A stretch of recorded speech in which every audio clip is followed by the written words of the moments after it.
Hi అండి. అందరికీ నమస్తే. ఈరోజు మనం కాకరకాయ బజ్జీలు చూద్దామండి.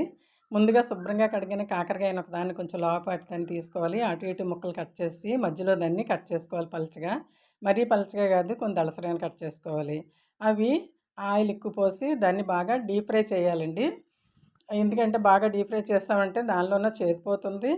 చక్కగా గట్టిపడతాయి కూడా. బాగా వేయించుకోవాలి. ఇవి డయాబెటిక్స్ పేషెంట్లకి చాలా పనికొస్తాయండి. పిల్లలు కూడా తింటారు ఇష్టంగా.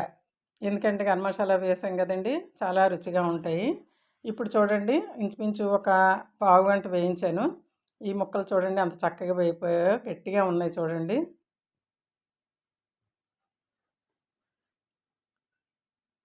అదిగో చూడండి, గట్టిగా ఉన్నాయి.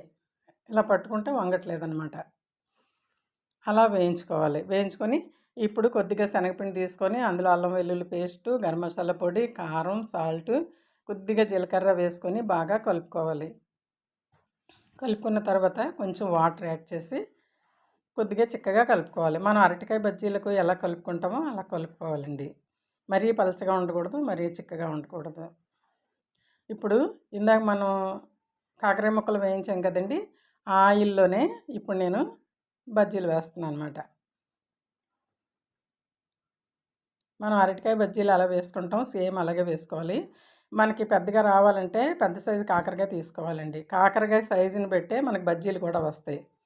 పెద్దవి తీసుకున్నాం అనుకోండి, పెద్ద కాకరకాయలు ఉంటాయి కదా, అవి తీసుకుంటే పెద్ద పెద్ద అరటికాయ బజ్జీలా వస్తాయన్నమాట.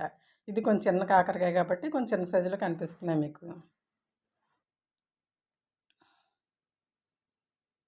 అంతేనండి.